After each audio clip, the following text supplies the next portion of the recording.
Larry is asking, is Luke 16:19 to 31 a parable? Then what is the truth between heaven of blessings and hell of torment written in Revelation? Is that just a parable?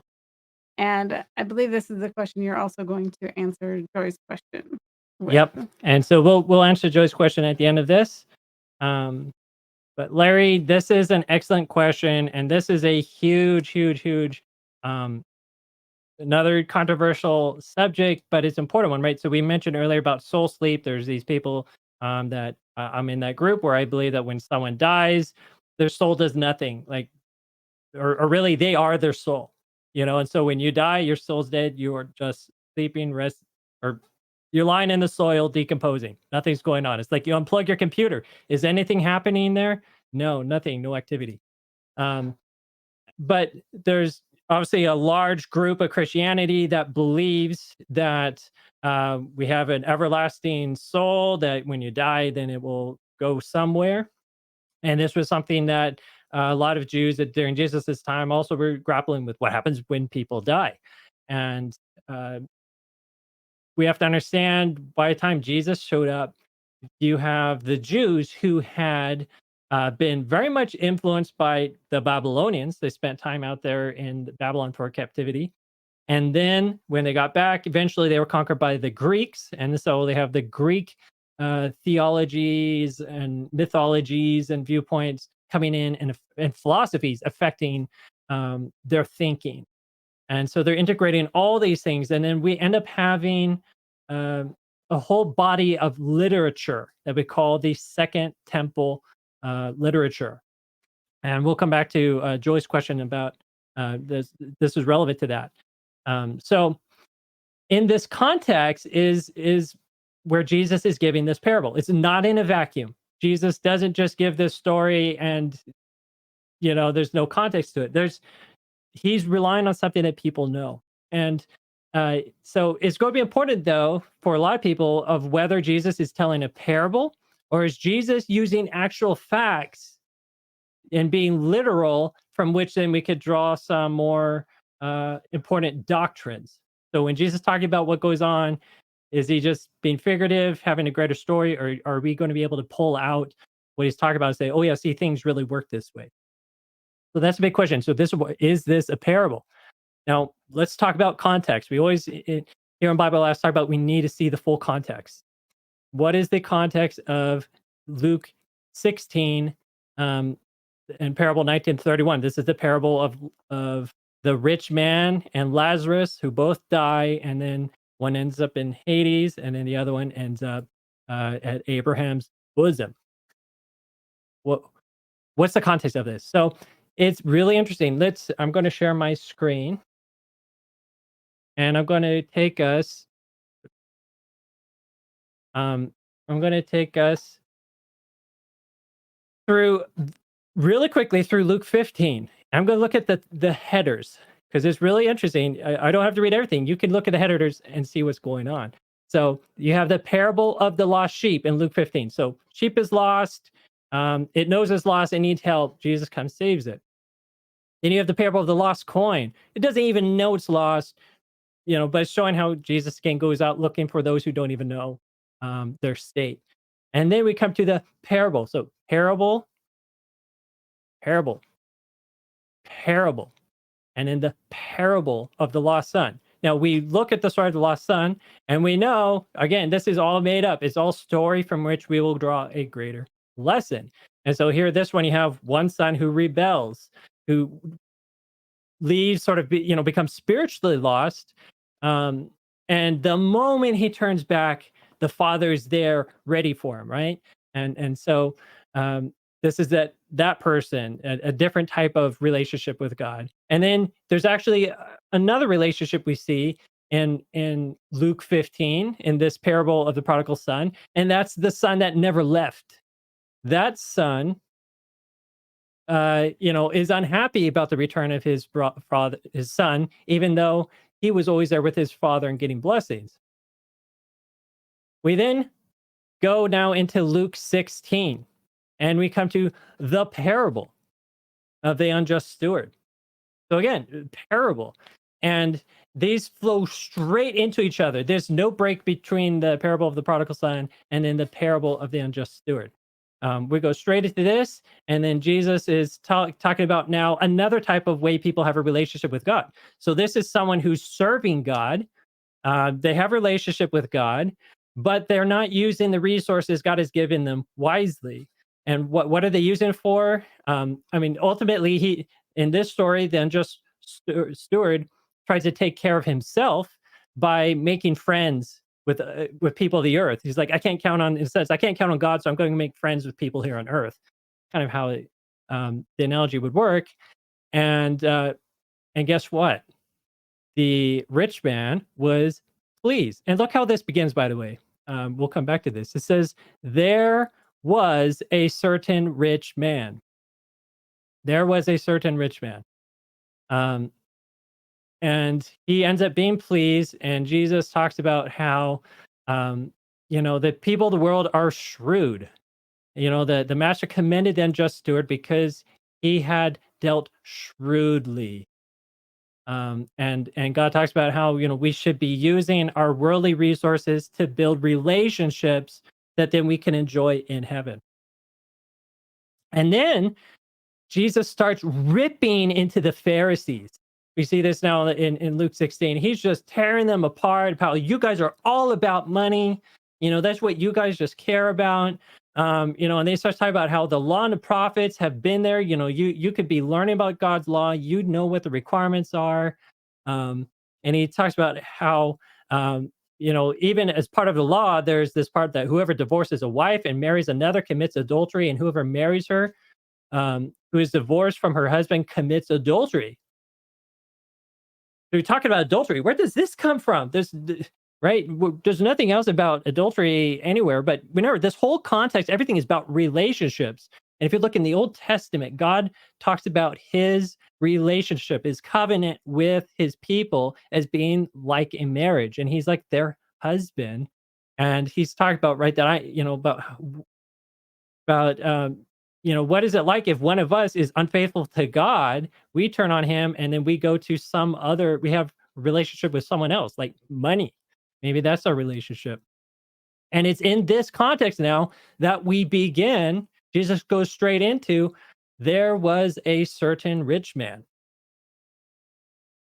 Does that sound familiar? Because it should, because this is what the parable of the unjust steward began with.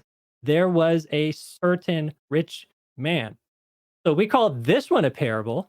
And as you saw earlier, all the other ones were parables. But then we come to the rich man and Lazarus, and it's just the rich man and Lazarus. Look at this. The NKJV doesn't want to put parable there because they know what's at stake. And if they admit that this is just a parable, they know that's going to undermine the argument for a lot of people that supposedly Jesus is telling us facts about Hades and facts about the bosom of Abraham, things like this. So they don't want to put parable there, even though it's in the context of five whole parables. Parable, parable, by parable, parable, all about relationships with Christ. And Jesus now ripping into the Pharisees and what they're dealing with wealth, and now he's talking about a certain rich man. I mean, it's clear we're talking about a parable here. But I can go even one step further and show you, like, Jesus isn't giving us facts. Jesus is citing the New Temple literature. Specifically, people have identified, we have to this day certain documents that have survived. One of them is called the Revelation or Apocalypse, to use the Greek word, the Apocalypse of Zephaniah. Now, nobody believes that this was written by Zephaniah. Rather, it's clear it was written during that time period of the Second Temple, same time that the book of Enoch was written. And Jesus is sort of using a lot of the concepts, sort of using that as a basis for telling this story. So the Pharisees would have known the book of Revelation of Zephaniah. And when Jesus starts telling this story, like, oh, I know how this story goes. Except Jesus puts a twist on it. So the rich man dies, Lazarus dies, who was sickly, who was poor, and they would the Pharisees would identify with the rich man. Oh, that's totally us, right? We're rich, we're doing great, we're blessed, and so wouldn't God bless us when we die? And yet Jesus twists this around. He twists their parable. Um, in the book of Zephaniah, Zephaniah dies. He's taken down to Hades. And in this Hades, and if you look up the Greek word here, oh yeah, so you even have Hades. Hades is not hell. It's not where God will. A lot of people, when they think of hell, they think that's the place where God is going to torture the wicked for an ever and ever that will come after the judgment. So, but Hades was pre-judgment. It's sort of like the holding tank where God was going to hold people until he would judge them. And this is what the Jews were trying to figure out. And this is what the book was trying to figure out. And this literature was kind of basically to the Bible what The Chosen is. If you know the TV series, The Chosen is to the Bible today. It's not, it's not trying to establish truth. It's trying to like fill in the gaps. It's trying to tell a story that wasn't told and uses biblical characters and ties somewhat to the Bible. That's kind of what the apocalypse of Zephaniah was. It's not scripture. It's using Zephaniah, the character that's from the Bible, and he dies. He goes down to Hades. He's seen people suffer there. I mean, it's not all fire, by the way. There's some people who are suffering by drowning. Those are people who took bribes. He sees people who are blind because they knew about God and scriptures, but they were spiritually blind, so now they're going to be physically blind down there. And then he sees a class who are lying on mats burning. That's their torture. Who's that group? Those are people who had money and loaned it out at interest. And so they were getting rich off of taking advantage of poor people.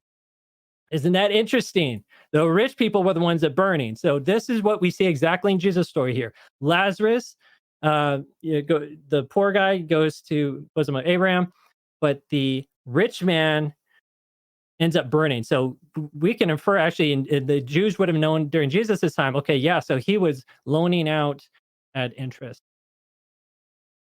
And then what's interesting, okay, so we see that even though Abraham is far off, somehow the rich man is able to cry out and reach to him and be heard by Abraham. Father Abraham, have mercy on me, even though he's far off. And this tells you like this is kind of a joke. This is a parable. But in the revelation of Zephaniah, there was a giant body of water that separated Hades, or the place of suffering, from this other place where God's people would have been. And there it was occupied by Abraham, Jacob, Isaac, all the Elijah. They're there. And they're acting as mediators, trying to petition to God, hey, that person who's suffering over there in Hades, can you please bring them over to our side? Let them not suffer. So they're there as mediators. And so now we come to Jesus's parable, and we have the rich man calling out to Abraham. Abraham, please be my mediator. Please help me out here. And Jesus has twisted it. He's twisted the story a little bit so that now Abraham isn't being the mediator. He's saying like, sorry, there's nothing I can do. Your fate has already been fixed. You're stuck here. There's this gulf, the Lazarus isn't going to be able to cross over. You're stuck where you're at. And importantly, notice there's no God in this parable. All of the other ones, there was someone who stood in for God, right? There's the shepherd who went looking for lost sheep. There was the woman looking for the coin. There was the father whose son turned around. There was the rich man who had the steward. There's no God in this, nobody representing God. There's no relationship here between the Pharisees, the rich man, and God. That's important. Like Jesus make a big point. So this guy's faith is just entirely on Abraham. Oh, we're all about Abraham, just like the Pharisees were very much.